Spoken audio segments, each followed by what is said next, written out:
Selamat pagi saudara, Anda menyaksikan Klik Indonesia Pagi edisi Jumat 25 April 2025. Sejumlah informasi akan segera hadir, berikut kami sajikan dua topik utama selengkapnya.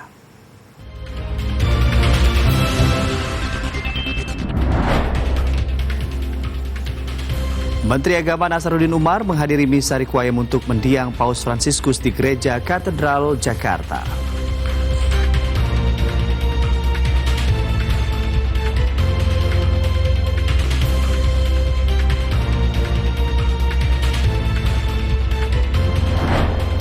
Jaksa memutar rekaman percakapan telepon antara Agustiani dan kader PDI Perjuangan Saiful Bahri dalam sidang kasus korupsi pergantian antar waktu dengan terdakwa Sekjen Partai Demokrat, maksud kami dengan Partai Demokrasi Indonesia, Perjuangan Hasto Kristianto.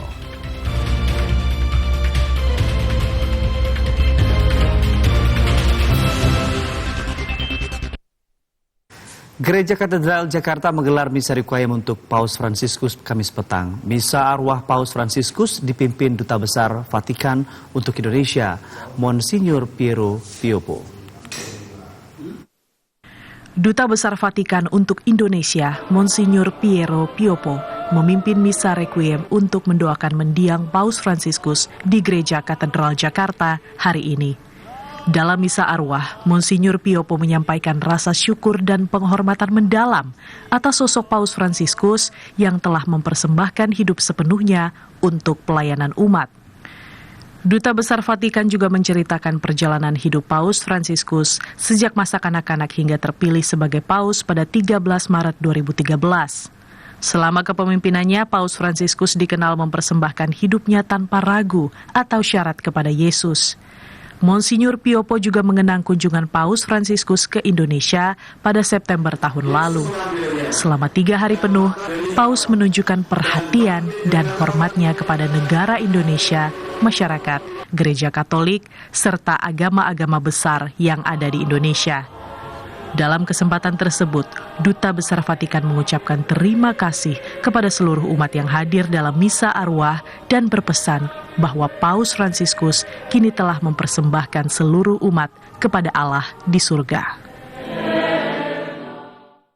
Menteri Agama Nasaruddin Umar menghadiri misa requiem untuk mendiang Paus Fransiskus di Gereja Katedral Jakarta pada Kamis petang. Menteri Agama mengaku emosional saat mengenang Paus Fransiskus. Menteri Agama Nasaruddin Umar tidak mengikuti misa konselebrasi untuk Sri Paus di Gereja Katedral Jakarta. Imam Besar Masjid Istiqlal itu hadir hanya untuk memberikan pernyataan sambutan sebelum misa requiem dimulai.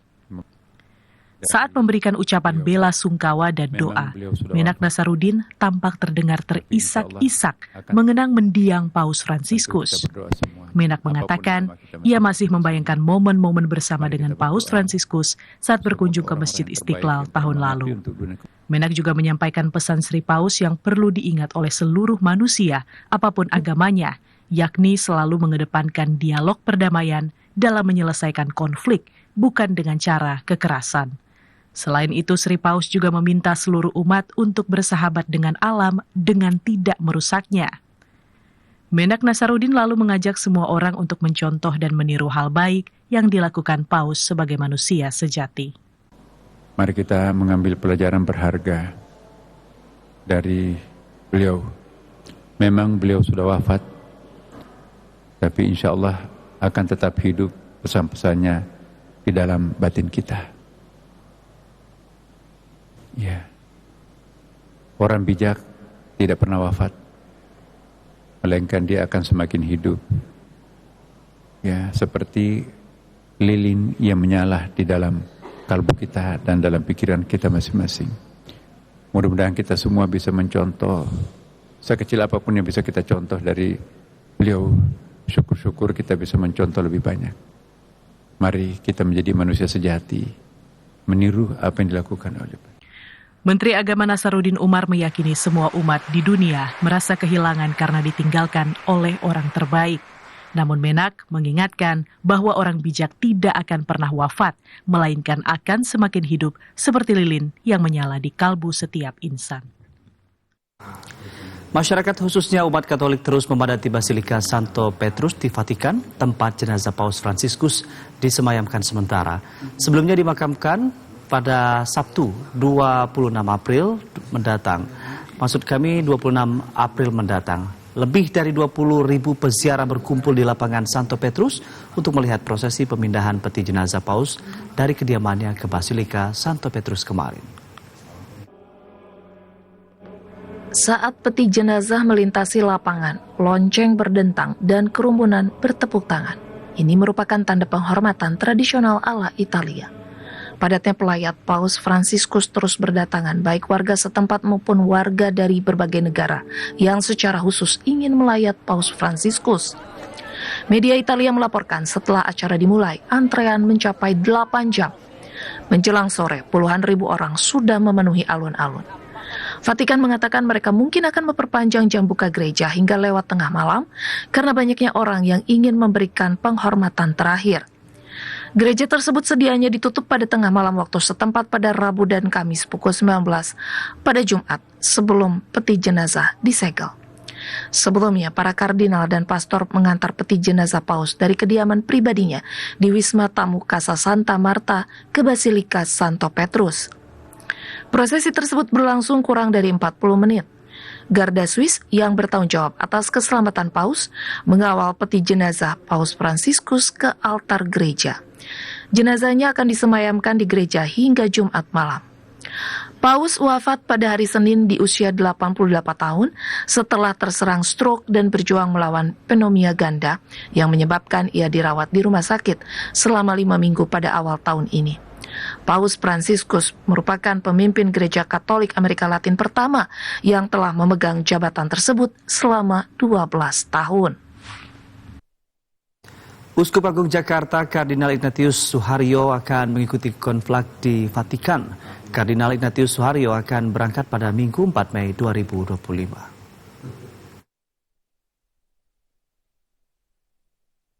Uskup Agung Jakarta Kardinal Ignatius Suharyo memastikan mengikuti konklav untuk mencari pengganti Paus Fransiskus di Vatikan. Kegiatan ini merupakan pertemuan Dewan Kardinal yang dihelat di Kapel Sistina Vatikan untuk menentukan Paus yang baru. Kardinal Ignatius Suharyo akan berangkat pada Minggu 4 Mei 2025. Kardinal Ignatius Suharyo adalah kardinal di Indonesia yang memenuhi syarat untuk menghadiri konklav. Ia akan memiliki hak untuk dipilih dan memilih menjadi paus baru.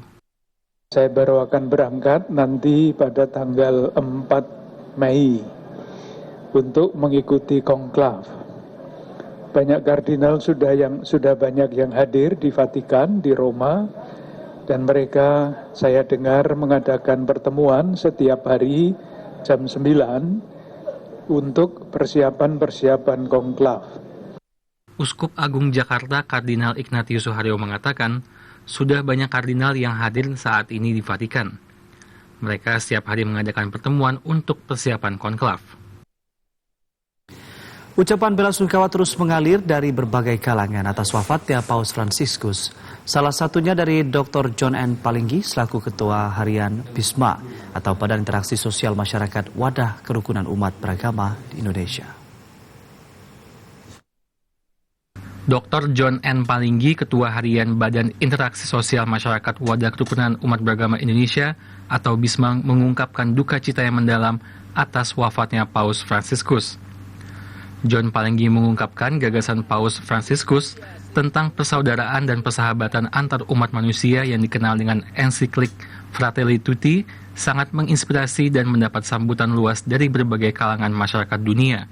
Fratelli Tutti ini mendorong kesadaran seluruh warga dunia adalah bersaudara dan pentingnya dialog serta kerjasama dalam membangun dunia menjadi lebih adil, aman, dan damai. John Palinggi menambahkan sosok Paus Fransiskus semasa hidupnya adalah orang yang sangat sederhana, mulai dari tempat tinggal hingga caranya berkomunikasi dengan masyarakat dunia. Saya sungguh amat berduka kepada seluruh umat Katolik di Indonesia dan di dunia, seluruh uskup agung, seluruh pastor, seluruh prater, seluruh paroki. Saya sampaikan sangat berduka yang dalam atas kita ditinggalkan oleh Yang Mulia Sri Paus Fransiskus menghadap keharibaan penciptanya. Dia telah memberikan teladan bagi kita dan cahaya kehidupan. Semoga, dan saya berdoa, semoga kita dapat meneladaninya dalam konteks kemanusiaan, apapun agama, etnis, dan golongan kita.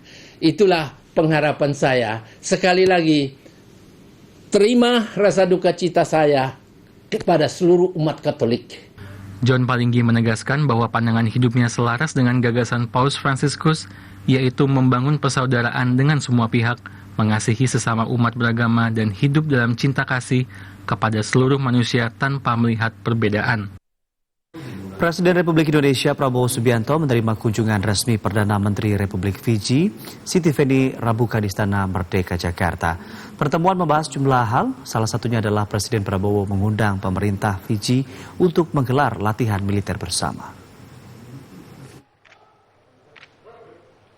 Presiden Republik Indonesia Prabowo Subianto melakukan pertemuan bilateral dengan Perdana Menteri Republik Fiji, Siti Feni Rabuka di Istana Merdeka, Jakarta pada hari ini. Presiden Prabowo Subianto menegaskan komitmen Indonesia dalam mempererat hubungan kedua negara. Kepala negara menawarkan pemuda Fiji dapat belajar di Indonesia.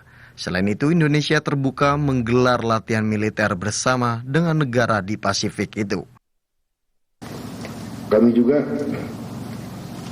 mengundang Fiji untuk mengirim pemuda dan pemudinya untuk belajar di tempat-tempat pendidikan kita di Indonesia, di bidang vokasi, di bidang teknik, bidang pertanian, dan juga di sekolah-sekolah dan lembaga-lembaga pendidikan kita lainnya. Juga untuk latihan bersama di bidang militer, kami terbuka untuk darat, laut, dan udara. Kami membuka pintu untuk militer Fiji belajar bersama kita di Indonesia. Presiden Prabowo juga menekankan program kerjasama yang ditawarkan Indonesia ke Fiji adalah untuk mendorong dan mendukung penguatan di bidang peningkatan sumber daya manusia dan upaya mempererat hubungan antara kedua masyarakat. Indonesia juga berencana menambah jumlah beasiswa bagi pemuda dan pemudi Fiji dalam kerangka kemitraan negara berkembang. Presiden Prabowo menegaskan Indonesia juga berkomitmen memperkuat kemitraan dengan negara-negara Pasifik dan atas. Kepala negara menghargai dukungan Fiji terhadap ikut sertanya Indonesia dalam berbagai forum Pasifik Selatan. Di antaranya Pacific Island Forum dan Melanesian Spearhead Group.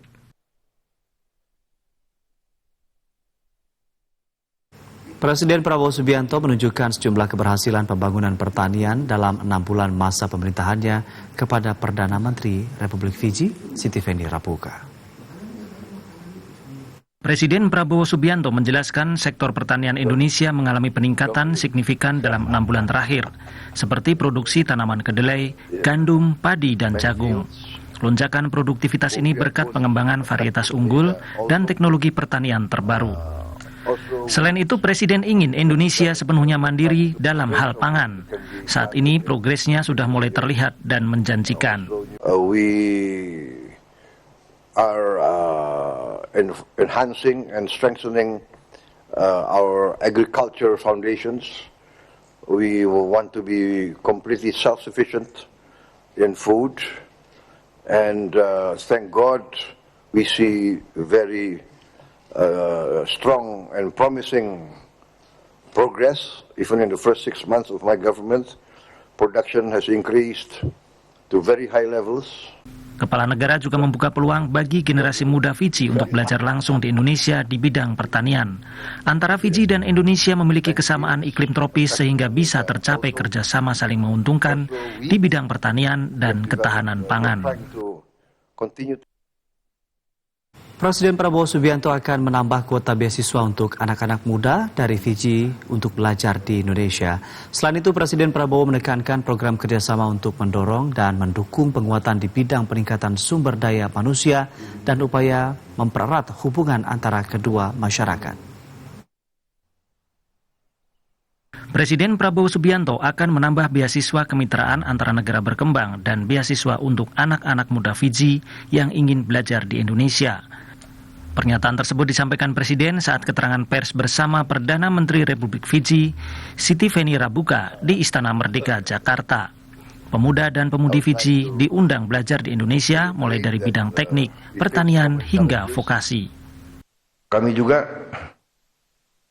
mengundang Fiji untuk mengirim pemuda dan pemudinya untuk belajar di tempat-tempat pendidikan kita di Indonesia, di bidang vokasi, di bidang teknik, bidang pertanian, dan juga di sekolah-sekolah dan lembaga-lembaga pendidikan kita lainnya. Presiden Prabowo juga terbuka bagi militer Fiji untuk belajar bersama dengan Tentara Nasional Indonesia. Kepala negara ingin mengefektifkan perjanjian kerjasama pertahanan yang sudah disepakati antara Indonesia dan Fiji. Usai jeda kami akan kembali dengan sejumlah informasi penting lainnya. Tetaplah di Klik Indonesia Pagi.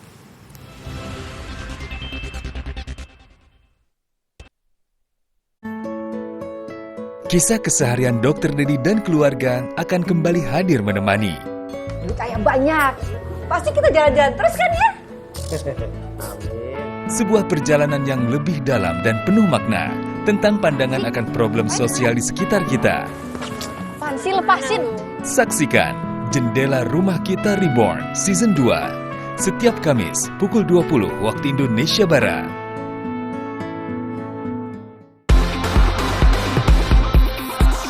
Para petinju tangguh akan saling bertarung dalam kejuaraan nasional. Memperebutkan gelar sabuk lowong. Siapakah yang akan merebut sabuk sang juara? Saksikan Ring Tinju Jakarta Big Fight ke-21 Jumat 25 April 2025 pukul 22 waktu Indonesia Barat di TVRI Sport.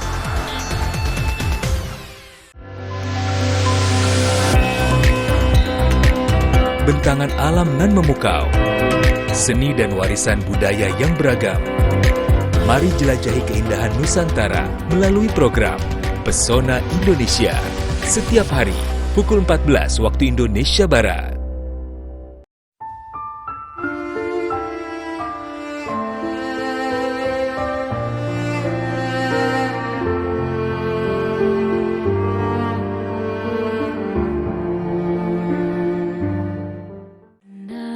Kau tidak mau tanya untuk siapa kasih sayang tidak sedikit itu? Sebuah kisah sepasang kekasih yang tak lekang oleh waktu, terhalang oleh keadaan, adat, ambisi, serta kuasa. Akankah mereka mampu melewatinya? Aku cinta padamu. Siti Nurbaya, setiap Jumat, pukul 20 waktu Indonesia Barat.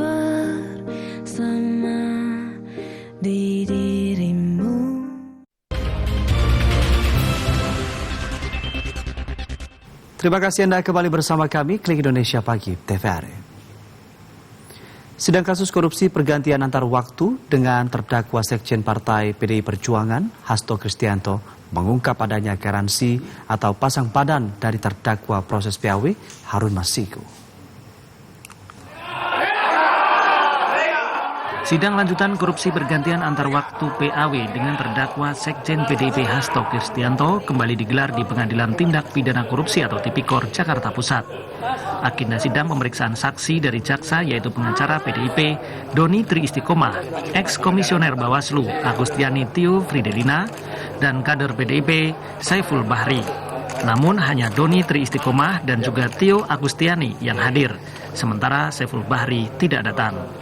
Dalam sidang, jaksa memutar rekaman percakapan telepon antara Agustiani dan kader PDIP Saiful Bahri. Terungkap bahwa Hasto Kristianto pasang badan alias menjadi garansi dalam pengurusan pergantian antar waktu atau PAW caleg DPR Harun Masiku. Dalam kesempatan terpisah, jaksa menanyakan terkait garansi Hasto atas PAW Harun Masiku dan dibenarkan Agustiani sesuai keterangan Saiful Bahri. Agustiani juga mengungkapkan proses PAW anggota DPR untuk Harun Masiku dipantau langsung oleh Sekjen PDIP Hasto Kristianto. Dalam kasus ini, Hasto didakwa merintangi penyidikan perkara korupsi yang menyeret Harun Masiku sebagai tersangka pada rentang waktu 2019 hingga 2024.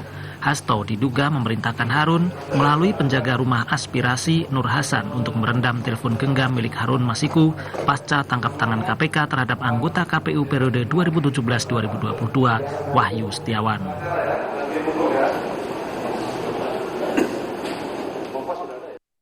Ke informasi lain, Saudara, KPK mengungkap kaitan mantan Gubernur Jawa Barat Ridwan Kamil atau RK dalam perkara dugaan korupsi pengadaan iklan di Bank BJB. KPK menjelaskan RK saat menjadi Gubernur Jabar otomatis juga menjabat sebagai komisaris bank tersebut. Direktur Penyidikan KPK Asep Guntur Rahayu menjelaskan Ridwan Kamil saat menjadi Gubernur Jabar otomatis juga menjabat sebagai komisaris Bank BJB. Asep juga menjelaskan seharusnya setiap pejabat perusahaan ada keterkaitan atas kegiatan perbankan yang terjadi. Untuk itu, KPK mendalami lebih lanjut terkait pengetahuan RK. Perbankan dalam hal ini adalah perbankan daerah. Jadi bank daerah, daerah mana saja nih? Setiap Pemda, pemerintahan daerah tingkat 1 itu punya bank. Nah, kemudian bank gubernur itu menjadi komisarisnya di situ. Nah, itu keterkaitannya. Jadi segala macam kegiatan di perbankan itu tentunya juga ada kaitannya dengan para pejabat di bank tersebut. Untuk kasus BJB, KPK telah menetapkan 5 tersangka dalam kasus rasuah BJB. Para tersangka saat ini belum ditahan. Mereka adalah Yudi Renaldi, ex-dirut Bank BJB, Widi Hartono yang menjabat pimpinan divisi Corporate Secretary Bank BJB, serta Ikin Asikin Dulmanan, Suhendrik, dan Ersopan Jaya Kusuma selaku pihak swasta. Perbuatan kelimanya diduga telah menimbulkan kerugian negara sekitar 222 miliar rupiah. KPK menduga uang tersebut masuk sebagai dana pemenuhan kebutuhan non-budgeter. KPK juga sudah meminta Ditjen Imigrasi mencegah mereka untuk pergi ke luar negeri selama 6 bulan dan bisa diperpanjang sesuai dengan kebutuhan penyidikan. Komisi Pemberantasan Korupsi KPK belum memastikan waktu pemanggilan mantan Gubernur Jawa Barat Ridwan Kamil. Hal ini dikarenakan permintaan keterangan tergantung dari jadwal pemeriksaan yang dibuat oleh penyidik. Juru bicara KPK Tessa Mahardika Sugiarto mengatakan keterangan mantan Gubernur Ridwan Kamil sejatinya dibutuhkan untuk mendalami kasus dugaan korupsi pengadaan iklan di Bank BJB. KPK masih mengumpulkan bukti untuk menyiapkan bahan pemeriksaan untuk ex-Gubernur Jawa Barat itu. Kita menunggu penyidik memasukkan jadwal pemanggilan saudara RK di dalam rencana penyidikannya, tentunya setelah ada hal-hal yang perlu untuk dikonfirmasi kepada yang bersangkutan, terutama dari keterangan-keterangan saksi yang lain maupun alat bukti yang sudah dilakukan penyitaannya oleh penyidik. Jadi kita tunggu saja. Sebelumnya KPK telah menetapkan 5 tersangka dalam kasus ini. KPK juga sudah menggeledah sejumlah lokasi terkait kasus ini, salah satunya rumah mantan Gubernur Jawa Barat Ridwan Kamil. KPK juga menyita sejumlah dokumen dari rumah Ridwan Kamil. Komisi Pemberantasan Korupsi KPK memeriksa pejabat eselon 1 Badan Pemeriksa Keuangan untuk mendalami kasus tindak pidana pencucian uang mantan Menteri Pertanian Syahrul Yassin Limpo. Pemeriksaan tersebut merupakan penyidikan dari pengembangan kasus korupsi pemerasan di lingkungan Kementerian Pertanian. KPK menjadwalkan pemeriksaan Auditor Utama Keuangan Negara 4 Badan Pemeriksa Keuangan BPK Syamsuddin pada hari ini, Kamis 24 April 2025. Juru bicara KPK Tessa Mahardika Sugiarto dalam keterangan tertulis mengungkapkan, Syamsuddin merupakan pejabat eselon 1 dari unsur pelaksana tugas pemeriksa di BPK RI. Ia diperiksa sebagai saksi atas perkara tindak pidana pencucian uang TPPU mantan Menteri Pertanian Syahrul Yassin Limpo di Gedung Merah Putih KPK Jakarta Selatan. Tessa menjelaskan KPK telah memulai penyidikan perkara dugaan TPPU Syahrul Yassin Limpo yang merupakan pengembangan dari kasus korupsi pemerasan terhadap pejabat eselon 1 di Kementerian Pertanian yang dilakukan SYL. Sebelumnya KPK juga telah memanggil mantan pegawai KPK Rasa Mala Aritonang pada 21 April lalu. Kemudian pada Selasa 22 April, penyidik KPK memeriksa 4 saksi dalam kasus dugaan tindak pidana pencucian uang yang menjerat mantan Menteri Pertanian Syahrul Yassin Limpo.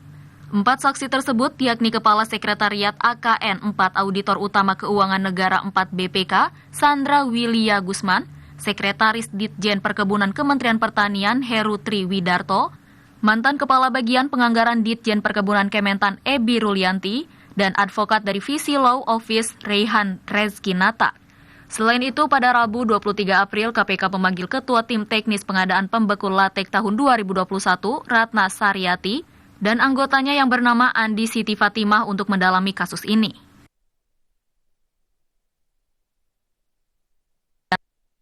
Menteri Pendidikan Dasar dan Menengah Abdul Muti meninjau pelaksanaan program makan bergizi gratis di Lamongan, Jawa Timur. Selain meninjau program MBG, Mendikdasmen Abdul Muti berdialog dengan para siswa di SMA Negeri 1 Lamongan mengenai pentingnya pembentukan karakter siswa melalui program MBG. Menteri Pendidikan Dasar dan Menengah Abdul Muti mengunjungi Sekolah Menengah Atas SMA Negeri 1 Lamongan, Jawa Timur guna meninjau pelaksanaan program makan bergizi gratis MBG. Pada kunjungan tersebut, Mendikdasmen Abdul Muti berdialog dengan siswa dan kepala sekolah SMA Negeri 1 Lamongan. Mendikdasmen mengungkapkan rasa syukurnya karena program MBG berjalan dengan baik di sekolah tersebut. Mendikdasmen Abdul Muti menyoroti pentingnya pembentukan karakter siswa melalui program MBG. Siswa-siswi di SMA Negeri 1 Lamongan selain mendapat makanan bergizi gratis juga dilatih kedisiplinan, tanggung jawab, dan kepemimpinan serta kebersihan. Selain itu, Mendikdasmen Abdul Muti menyatakan realisasi transfer langsung tunjangan guru ke rekening pribadi guru terdapat beberapa kendala dalam proses pengiriman tunjangan tersebut. Kementerian Pendidikan Dasar dan Menengah juga mendukung program sekolah rakyat yang berada di bawah naungan Kementerian Sosial. Mendikdasmen Abdul Muti menjelaskan, Kementerian Sosial bertanggung jawab dalam pengadaan dan rekrutmen guru serta desain kurikulum untuk sekolah rakyat. Alhamdulillah program ini berjalan dengan baik di SMA Negeri 1 Lamongan. Tadi juga saya tanyakan ke anak-anak kaitan antara makan bergizi gratis dengan pembiasaan dan kebiasaan dan pembentukan karakter. Alhamdulillah tadi disampaikan anak-anak juga sudah mulai dengan berdoa, kemudian ada membaca tugas ya, jadi ada pelatihan karakter, disiplin, tanggung jawab, kepemimpinan, spiritualitas, dan juga tentu saja kebersihan. Mendikdasmen Abdul Muti berharap program makan bergizi gratis dan sekolah rakyat memberikan manfaat yang lebih besar bagi masyarakat, terutama bagi siswa-siswi yang membutuhkan demi terwujudnya generasi Indonesia Emas 2045. Dari Lamongan, Haris Saktiono melaporkan. Menteri Sekretaris Negara Prasetyo Hadi menyatakan pemerintah tidak mempermasalahkan usulan gelar pahlawan nasional untuk Presiden kedua Republik Indonesia, Soeharto. Mensesnek menilai setiap presiden memiliki jasa yang patut dihargai oleh bangsa dan negara. Kenaan dengan masalah usulan ya, usulan dari Kementerian Sosial terhadap Menteri Sekretaris Negara Prasetyo Hadi menanggapi soal wacana pengajuan Presiden kedua Republik Indonesia Soeharto sebagai pahlawan nasional. Mensesnek menyatakan usulan terhadap tokoh nasional termasuk Presiden kedua Republik Indonesia Soeharto sebagai pahlawan nasional merupakan hal yang wajar karena Presiden terdahulu memiliki jasa-jasa dalam membangun negara. Ia juga menilai menjadi kepala negara yang memimpin ratusan juta penduduk bukan hal yang mudah, karena setiap pemimpin pasti memiliki kekurangan. Mensesnek juga menekankan semangat Presiden Prabowo Subianto untuk memberikan penghargaan terhadap Presiden terdahulu. Saya kira begini ya, kalau berkenaan dengan masalah usulan ya, usulan dari Kementerian Sosial terhadap Presiden Soeharto, saya kira kalau kami merasa bahwa apa salahnya juga gitu. Menurut kami ya mantan presiden itu sudah sewajarnya untuk kita mendapatkan penghormatan dari bangsa dan negara kita. Jangan selalu melihat yang kurangnya, kan kita lihat prestasinya. Sebagaimana Bapak Presiden selalu menyampaikan bahwa kita itu bisa sampai di sini kan karena prestasi para pendahulu-pendahulu kita. Sebelumnya Kementerian Sosial bersama tim peneliti dan pengkaji gelar pusat mengusulkan 10 nama tokoh Indonesia yang akan ditetapkan menjadi pahlawan nasional tahun ini. Dari 10 nama tersebut ada 2 nama yang pernah menjabat menjadi Presiden Republik Indonesia, yakni Presiden kedua Republik Indonesia Soeharto dan Presiden keempat Republik Indonesia Abdurrahman Wahid. Menteri Sosial Syaifullah Yusuf menegaskan saat ini pihaknya telah melakukan finalisasi melalui tim pengkajian dan penganugerahan terkait nama-nama yang diusulkan menjadi pahlawan nasional. Salah satunya adalah Presiden kedua Soeharto dan Presiden keempat Abdurrahman Wahid.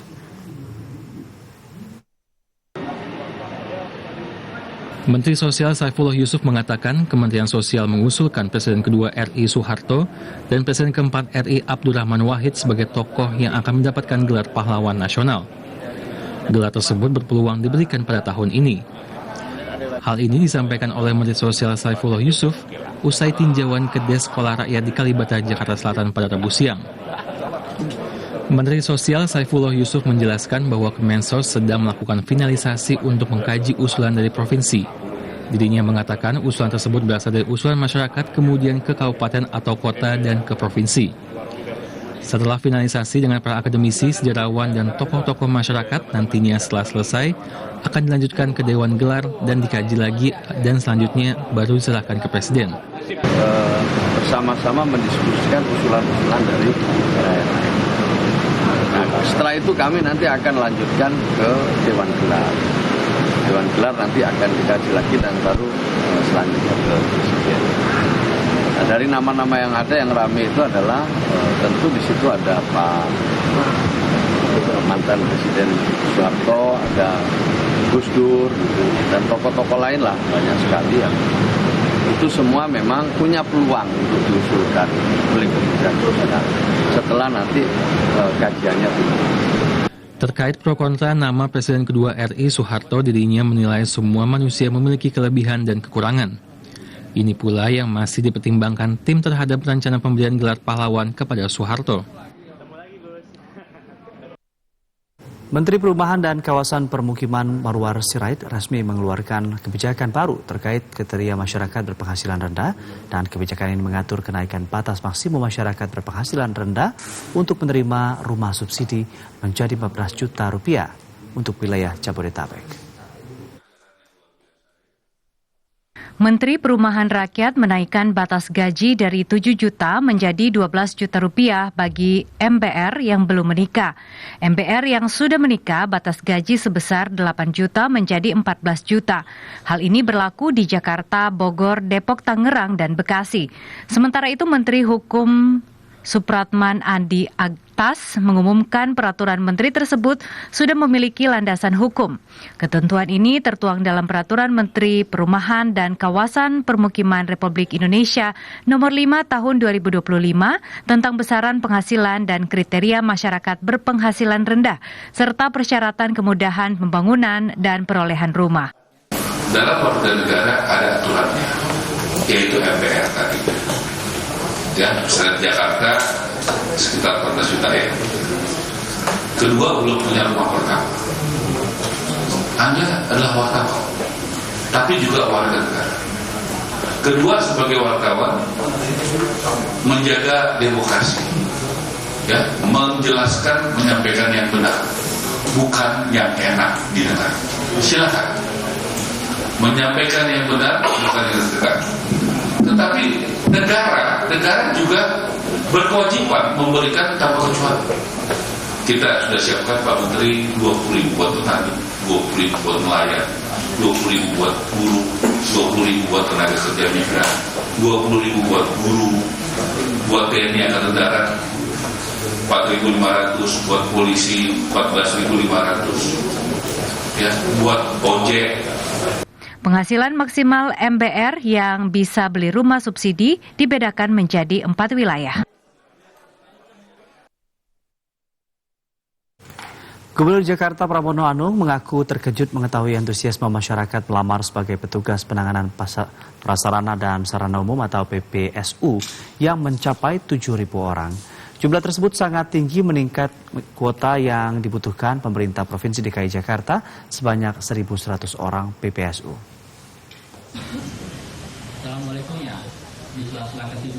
Pemerintah Jakarta membuka lowongan pekerjaan untuk petugas penanganan prasarana dan sarana umum PPSU. Masyarakat Jakarta menyambut antusias lowongan pekerjaan tersebut dengan mendatangi gedung Balai Kota di Jakarta Pusat. Mengetahui tingginya animo masyarakat melamar pekerjaan tersebut, Gubernur Jakarta Pramono Anung mengaku sangat kaget karena baru 2 hari lowongan tersebut dibuka, jumlah pelamar mencapai 7.000 orang.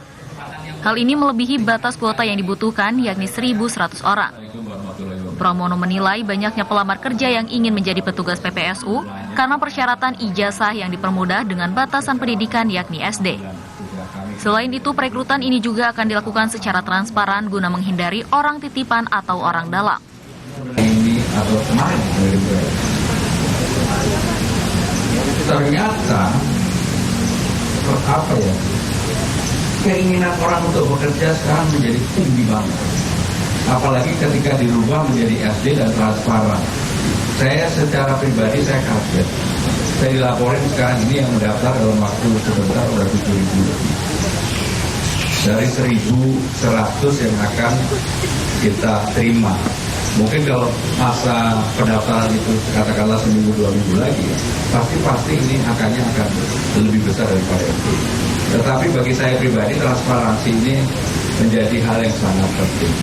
Gubernur Jakarta Pramono Anung mengimbau pendaftaran lowongan kerja sebagai PPSU dilakukan di lingkungan kelurahan tempat tinggal. Hal ini untuk mengantisipasi membludaknya pelamar kerja PPSU yang mendatangi Balai Kota Jakarta. Dari Jakarta Pusat, Rahmat Wijaya melaporkan. Kepala Badan Penyelenggara Jaminan Produk Halal, Haikal Hasan Basar menegaskan pihaknya berkomitmen memastikan kehalalan produk yang beredar di pasar meski telah memiliki label halal. Kepala BPJPH Haikal Hasan Basar menegaskan pihaknya berkomitmen memastikan kehalalan produk yang beredar di pasar meskipun telah memiliki label halal. Hal tersebut untuk memastikan produk yang telah mendapatkan label halal dalam beberapa tahun tetap memiliki kandungan yang sama seperti ketika produk tersebut lolos uji kehalalan. Tercantumlah kalimat yang saya sudah diskusi dengan Pak Menteri untuk kita segera revisi, berlaku seumur hidup. Kami nggak terima, walaupun berlaku seumur hidup dan walaupun sudah ada logo halal, kami terus cek di lapangan. Kami random di lapangan. Haikal Hasan mengatakan dari 200 juta lebih produk yang beredar, baru sekitar 6 juta lebih produk yang telah memiliki label halal.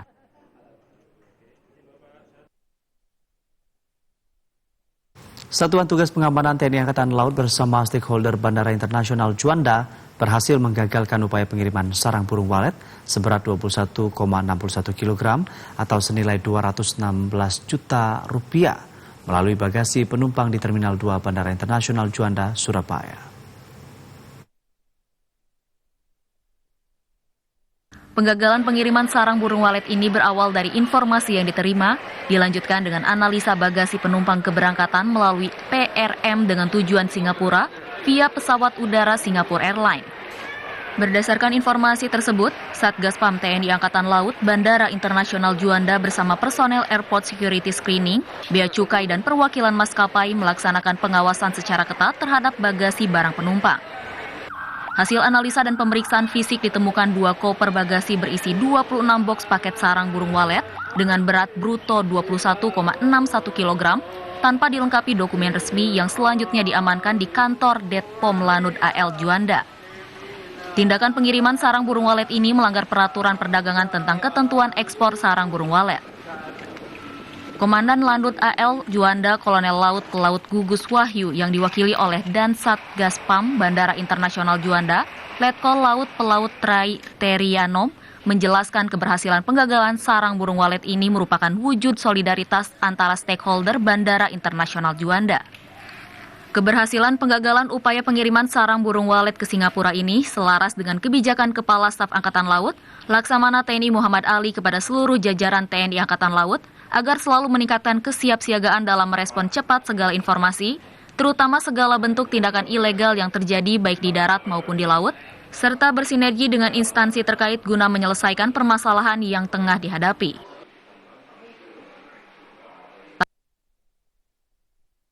Seorang kurator memang harus terus memperbarui pengetahuannya untuk memastikan mereka dapat menjalankan tugas pengurus dan pembesar harta pailit sesuai dengan hukum yang berlaku.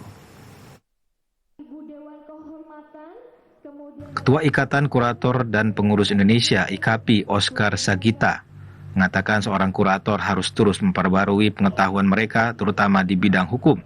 Hal tersebut disampaikan Oscar pada kegiatan acara Halal Bihalal IKAPI.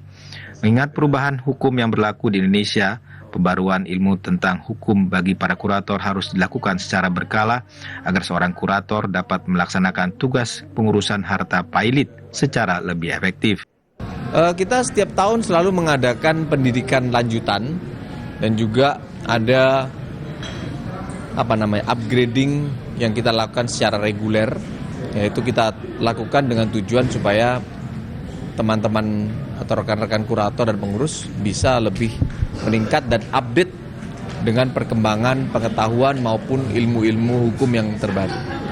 Selain memiliki pengetahuan di bidang hukum, seorang kurator juga harus memiliki pengetahuan dan kemampuan lainnya, diantaranya memahami perkembangan pasar dan ekonomi, terutama terkait dengan sektor yang terlibat dalam perkara kepailitan, dan memiliki kemampuan komunikasi yang baik dengan debitur, kreditur, serta pihak-pihak lain yang terlibat dalam proses kepailitan. Usai jeda kami akan kembali dengan sejumlah informasi penting lainnya. Tetaplah di Klik Indonesia Pagi.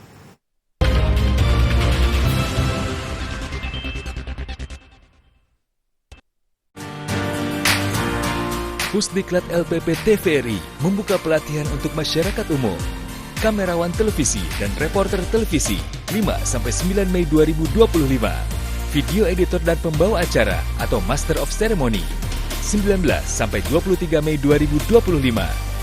Pendaftaran dan informasi lebih lanjut dapat menghubungi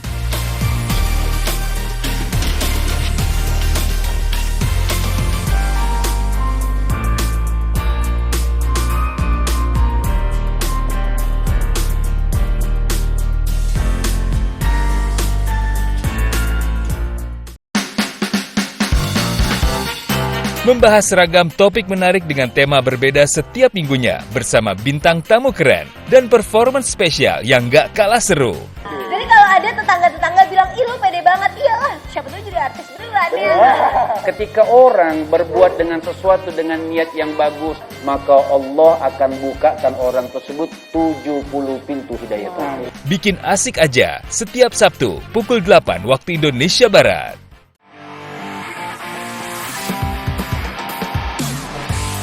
Anda pecinta olahraga?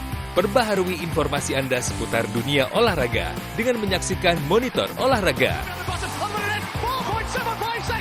Saksikan Monitor Olahraga setiap hari pukul 00 waktu Indonesia Barat di TVRI Nasional dan TVRI Sport.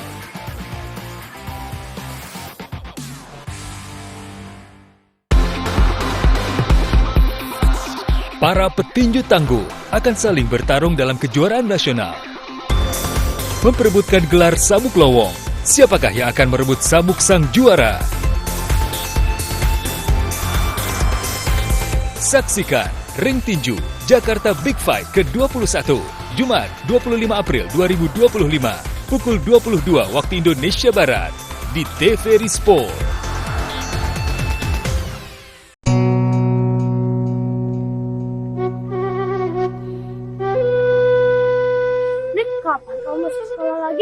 Saya masih harus bantu Aki. Sabar ya, Rip. Ya, Ki. Awas, hati-hati licin. Ayo. Halo. Assalamualaikum. Waalaikumsalam. Pak Kades, ada sembako buat Aki sekeluarga. Silakan. Aki, ini kenapa? Sepertinya sedang tidak sehat. Saya sama suami atas minggu ini begini keadaannya. Atas berobat? Acan, Bu Dokter. Sekarang tidak usah khawatir lagi soal biaya berobat. Semua sudah dijamin oleh pemerintah. Namanya Jamkesmas. Semua biaya gratis. Bukan hanya itu saja, Ki. Untuk kebutuhan sehari-hari, pemerintah punya program KKS atau Kartu Keluarga Sejahtera. Ibu bawakan seragam dan perlengkapan sekolah yang baru.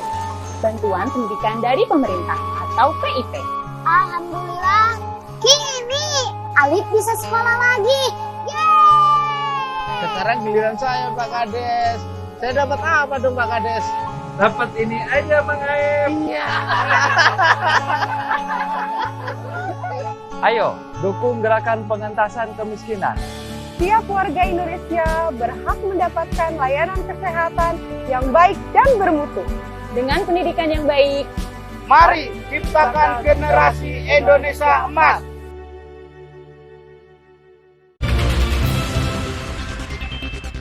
Terima kasih Anda kembali bersama kami, Klik Indonesia Pagi TVRI. Kementerian Kehutanan melepas liarkan 6 ekor orang utan hasil dari rehabilitasi. Dari kegiatan melepas liarkan orang utan ini juga sekaligus untuk memperingati Hari Bumi. Menteri Kehutanan Republik Indonesia, Raja Juli Antoni, melepas liarkan sebanyak 6 ekor orang utan, terdiri dari 3 jantan dan 3 betina, yang telah direhabilitasi di Yayasan Borneo Orang Utan Survival atau BOS Samboja Lestari ke Hutan Kehje Sewen, Kutai Timur. Pelepas liaran ini menjadi wujud komitmen bersama untuk menjaga warisan alam Indonesia, khususnya spesies yang sangat penting, yakni orang utan Kalimantan, sekaligus memperingati Hari Bumi yang dirayakan setiap tanggal 22 April. Raja Juli Antoni menyampaikan dengan pelepas liaran 6 orang utan yang telah direhabilitasi ke Hutan Kehje Sewen, Kementerian Kehutanan berkomitmen untuk terus memperkuat kebijakan konservasi yang berbasis ilmu pengetahuan, pendekatan ekosistem, dan partisipasi masyarakat.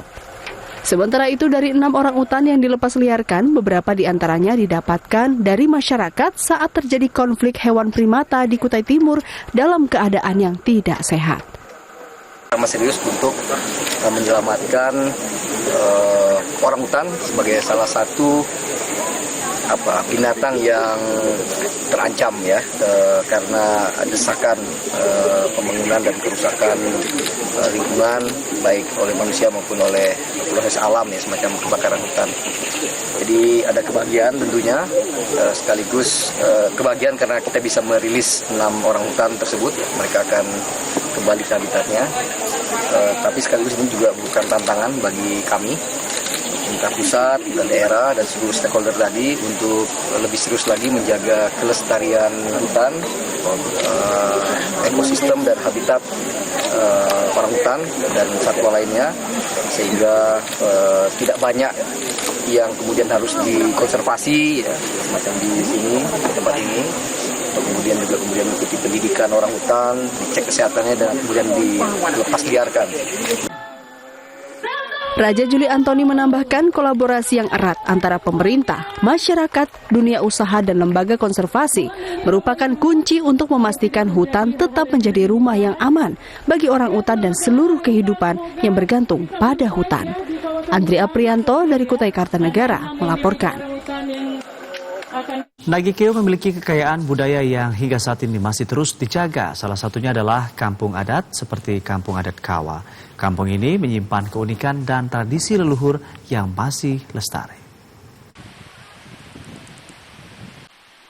Kampung Adat Kawa terletak di Desa Labolewa, Kecamatan Aisesa, Nagekeo, Nusa Tenggara Timur. Kampung Kawa berada tepat di bawah kaki Bukit Amagelu dan diapit sejumlah perbukitan nan hijau menawarkan bentang alam yang mengagumkan. Udara yang sejuk dan menyegarkan membuat pengunjung betah berada di Kampung Kawa ini. Rumah adat di Kampung Kawa memiliki bentuk yang khas, yakni berupa panggung atau rumah kolong dengan material lokal yang sangat tradisional. Atap rumah terbuat dari alang-alang, sedangkan dindingnya terbuat dari bambu dan papan. Pemandu wisata lokal, Ludgerus Niku, mengisahkan, menurut sejarah, Masyarakat suku Kawa telah hidup sejak 500 tahun silam dan terdiri dari 5 suku dan 13 rumah adat. Masyarakat Kampung Kawa juga masih merawat budaya leluhur, seperti tinju adat dan bakar nasi bambu. Kampung adat Kawa ternyata hidupnya sudah dari 500 tahun yang lalu. Ini 5 titik yang terakhir perpindahan Kampung adat Kawa. Dimulai dari yang pertama di pantai utara Kabupaten Nagekeo, lalu berpindah-pindah dan akhirnya pada tahun 58 itu kampung adat mulai ada di Kampung Kawa ini. Jadi kurang lebih 500 tahun yang lalu itu orang masyarakat Kawa itu sudah ada. Lalu di Kampung adat Kawa terdiri dari 5 suku. Nah, di sini kami ada 13 rumah adat. 13 rumah adat yang mendiami di Kampung adat Kawa. Selama berada di Kampung Adat Kawa, wisatawan akan menyaksikan kehidupan masyarakat yang mayoritas merupakan petani. Dari Nagekeo, Doni Moni, TVRI NTT, melaporkan. Dan saudara, berikut kami hadirkan informasi dari perkiraan cuaca yang kami peroleh dari BMKG.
Informasi tadi sekaligus menutup jumpa kita di Klik Indonesia pagi kali ini beserta kerabat kerja yang bertugas. Saya Anggi DJ pamit undur diri, selamat pagi dan sampai jumpa.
Taman Nasional Tanjung Puting. Disinilah lokasi kami tinggal dan hidup. Hutan hujan tropis di Kalimantan adalah rumah bagi kami, orang utan. Orang utan ini adalah yang satu-satunya peninggalan nenek moyang kita dan sangat disayangkan apabila kita tidak melindungi dan mengetahui apa sih orang utan itu. Kita harus melindungi dari kepunahan dan untuk menjaga kelestariannya. Jagalah kami dari kepunahan, agar tak hanya dongeng yang menjadi warisan.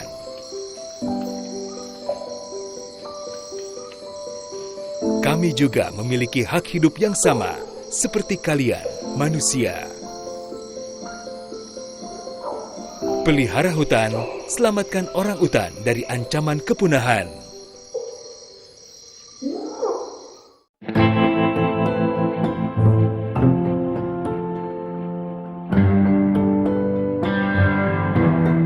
Kasus bullying semakin hari semakin meningkat.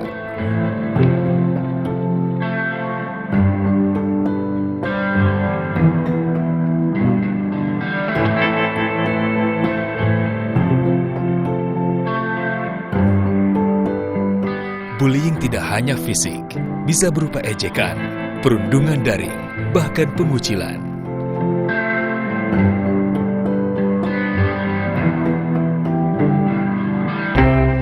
Bullying merusak harga diri, kesehatan mental, dan masa depan.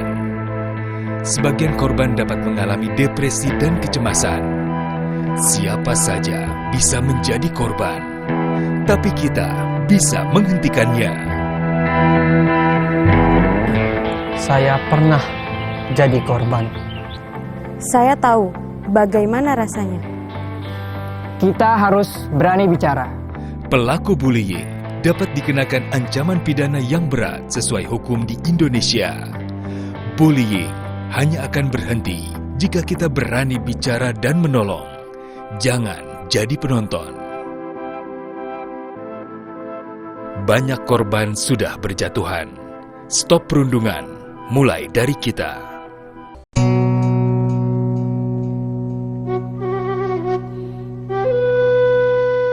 Nek, kapan kamu masuk sekolah lagi? Saya masih harus bantu Aki. Sabar ya, Rip. Ya, Ki. Awas, hati-hati licin. Ayo. Halo. Assalamualaikum. Waalaikumsalam. Pak Kades, ada sembako buat Aki sekeluarga. Silakan. Aki, ini kenapa? Sepertinya sedang tidak sehat. Saya sama suami, apa seminggu ini begini keadaannya. Atas berobat. Belacan, Bu Dokter. Sekarang tidak usah khawatir lagi soal biaya berobat. Semua sudah dijamin oleh pemerintah. Namanya Jamkesmas. Semua biaya gratis. Bukan hanya itu saja, Ki. Untuk kebutuhan sehari-hari, pemerintah punya program KKS atau Kartu Keluarga Sejahtera. Ibu bawakan seragam dan perlengkapan sekolah yang baru. Bantuan pendidikan dari pemerintah atau PIP. Alhamdulillah. Kini Alif bisa sekolah lagi. Yeay! Sekarang giliran saya, Pak Kades. Saya dapat apa dong, Pak Kades? Dapat ini aja, Bang Aep. Iya. Ayo, dukung gerakan pengentasan kemiskinan. Tiap warga Indonesia berhak mendapatkan layanan kesehatan yang baik dan bermutu. Dengan pendidikan yang baik, mari ciptakan generasi Indonesia emas.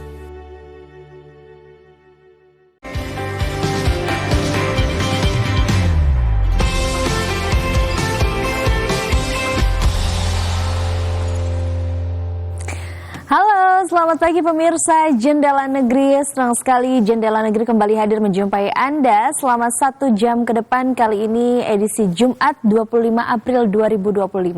Bersama saya Andin Wijaya. Dan juga saya Bastian yang akan menemani pagi hari Anda seperti biasa. Andin, bagaimana kabar Andin Jumat pagi ini? Baik banget. Sepertinya berantusias sekali. Ya. Ada apa sih planning untuk weekend ini, Din?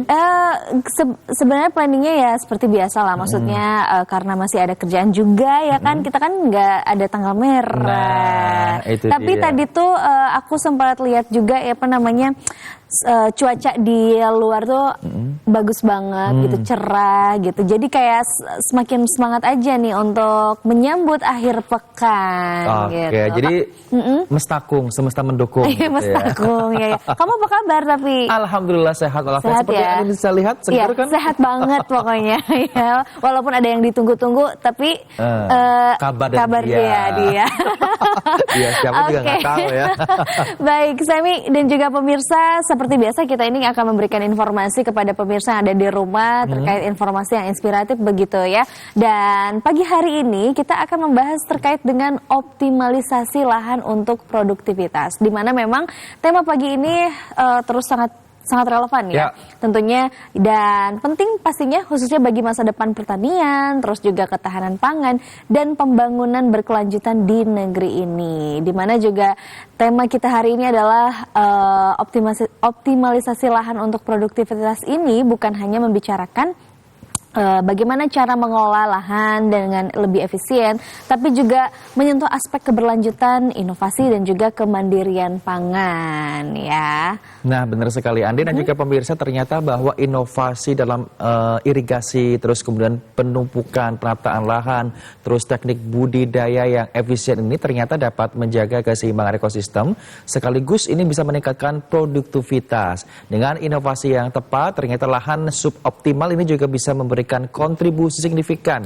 terhadap produksi pangan nasional serta meningkatkan kesejahteraan petani di Indonesia. Oke, kalau kita bicara memang dan kita baca-baca juga ya bahwa Kepala Pusat Riset Tanaman Pangan BRIN Yudhistira Nugraha ini menegaskan bahwa pemanfaatan lahan suboptimal seperti lahan kering dan rawa ini selaras ya dengan visi pemerintah dalam mencapai swasembada pangan. Ya. Benar, namun di tengah tantangan alih fungsi lahan seperti yang kita ketahui, perubahan iklim, terus kemudian keterbatasan ruang juga, kita semua dituntut untuk berpikir kreatif. Kira-kira bagaimana untuk memanfaatkan setiap jengkal tanah agar bisa memberikan manfaat maksimal tanpa merugikan